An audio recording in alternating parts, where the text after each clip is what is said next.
So Stephen Jones of the Times wrote an article saying lightweight Hamish Watson is no match for the Springboks. And this caused a lot of anger in the rugby community of people claiming he's fantastic. Not Stephen Jones, Hamish Watson, claiming he's a fantastic rugby player who definitely deserves to go on tour and his size doesn't matter.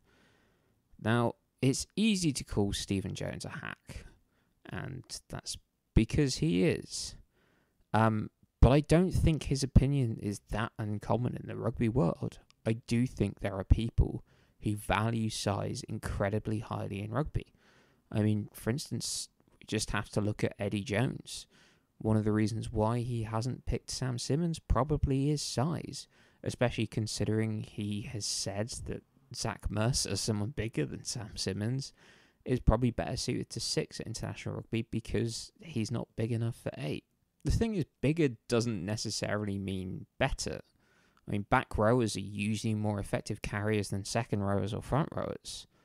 I mean, Watson and Curry with 0.2 broken tackles per carry in the Six Nations, despite not being an enormous, and that was only behind Johan Meyer in loose forwards. The size has its advantages, but it does mean you lack a bit of lateral movement, a bit of wiggle, which helps in attack and defence. The thing is, back rowers have probably gotten shorter and aren't even that tall at the moment. Here's a list of some potential Lions players in the back row, and some of these guys aren't even incredibly tall. Most of these guys range between sort of 1.84 and 1.86 meters, which is about 6'1". And having seen someone like Sam Underhill walk around Bath, I'm not entirely sure he's 6'1". I think it might be a case of a fragile male ego bumping him up to being over 6 foot when actually he's 5'11".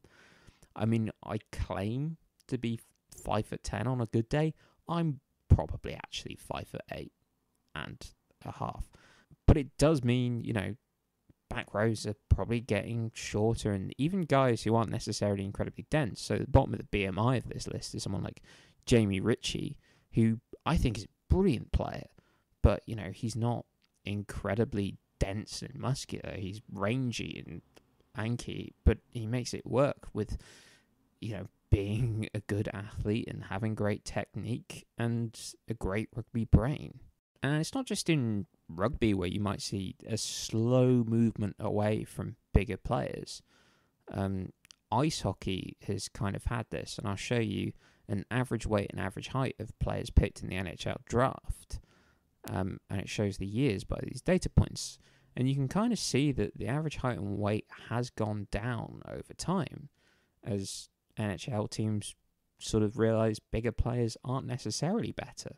And that's shown by the sort of points per 60 difference, which I don't fully know what it means, but I assume it's essentially how good an NHL player is and, compared to their heights.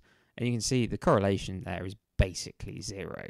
Being bigger doesn't necessarily make you better. Now, you could make the same point that being smaller doesn't make you necessarily better. But that is interesting in itself, because the thing is, when it comes to certain players, sometimes you want a guy who's 6'3" or 6'4". Well, only 2.6% of the male UK population are over 6'3", and only 1.1% are over 6'4". You're not dealing with a lot of people, and suddenly if you just look at the amount of men over 6 foot, which is 18%, you're changing your talent pool by millions, especially when in the back row, things like size and mass, yeah, they're nice, but so much of it is how do you read the game, what's your tackling technique like, and jackling technique. Those things are so important, your ability to link play, and that doesn't come from size and weight.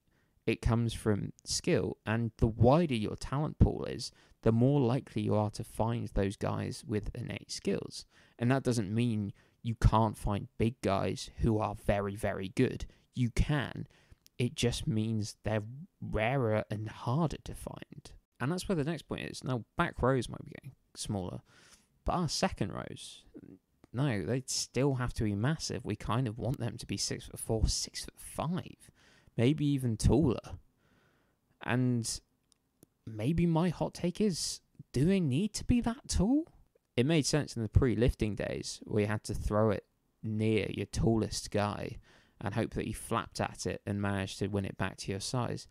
But since we've had lifting, I don't know if height is that important, especially when you can use movement to try and create a pocket of space for someone and essentially scheme someone open. And even in most sort of lineouts, you'll see a third option who's often a back rower, who's sometimes not even 6 foot. Guys like Sam Underhill and Tom Curry are often jumping for England, and they're not particularly tall, but the way they win the lineout is no one is competing against them.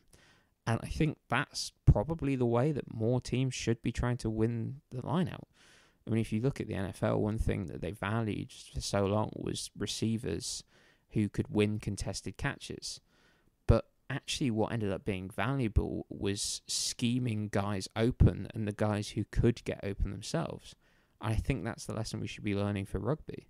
I did go through 2 rounds of the Premiership looking at lineouts, where I watched every lineout from those 2 rounds and see how many were competed with, which was where a player from the opposing team jumped in a similar area, how many were contested, which is when the team competed, was there any vague chance that they could win the ball? So essentially, did their hands get up to, I kind of had it as chest height, but like head height and sort of things as well. So it would take a bad throw from the hooker. How many were stolen and how many were lost? And what's interesting is less than half were even competed for. So that meant most of the time when you had a line-out throw, and as long as the hooker got it anywhere near the guy throwing it straight down the tunnel, it was going to be a win. And a quarter, it was exactly a quarter. I looked at 252 lineouts, and 63 were contested. So where a jumper got a vague chance of winning the ball. And then only 13, which was 5%, were stolen. And I think it is only about 5 or 6% of lineouts that are actually stolen. So that's incredibly low number. And you're actually more likely, probably, I had this as 14 lost, 13 stolen. So, smallish sample. They might be just as likely as each other, or maybe stolen is more likely. But in what I looked at, you were more likely to lose the ball than you were to have it stolen from you. I do think that's interesting. The fact that maybe we don't need that excess height in the lineout to secure our own ball. We could probably get shorter. We could probably try and just scheme up open guys to win the lineout. And that was kind of the shame from what I watched of this, is so much of it was just 6 or 7 man lineouts where they just threw a guy up and it wins the lineout because you just get that quicker than the other team. There wasn't much deception to it. Now, that's all very well for winning your own lineout, if you can still win the lineout by sacrificing a little bit of height. But surely when it comes to wanting to steal lineouts, that's where you do want height. And I would say, yes, you probably do. However, if you think about what second rows are asked to do, they're asked to jump in the lineout, yes. But the other thing they're asked to do is push in the scrum and be the engine room of the scrum. And what does being in the scrum take? It takes mass and muscle and strength, which usually means you want to be a heavy, dense guy in there. What does the lineout ask you to do? Well, you need to jump high and you need to be lifted. And what do you want for that? You want to be light and springy and the complete opposite of what you want to do to scrummage. I don't think we really have sort of solved that problem yet. And the thing is, there are guys who can do that, but they're so unbelievably rare. There's a reason why. The second rows at international level can kind of do both. You've got guys like Maro Itoje. Someone who, when I was looking at, did steal ball really well was like Lou de Jager, who comes out as about 0.6 lineouts per 80 stolen, which is one of the best in the Premiership. And those guys do exist, but they're incredible athletes who are so rare. And when you start going down the pyramid, it's harder to find those guys. And there were really not many guys who had lots of lineouts stolen. For instance, England international Charlie Ewells, I think, had 1 lineout stolen all season.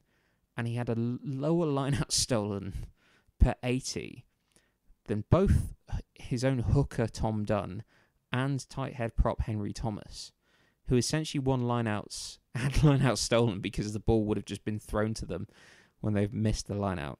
I would, in my data, would account that as a lost line-out rather than stolen. But I do find that interesting, is that, well, this guy who's good enough to play for England doesn't even steal ball at a noticeable rate. Now, he probably did have to jump and win it, but even so, still kind of null. And there are guys who are good at stealing lineouts. Like I said, De Jager and Steve Maffey for London Irish has been really, really good at it.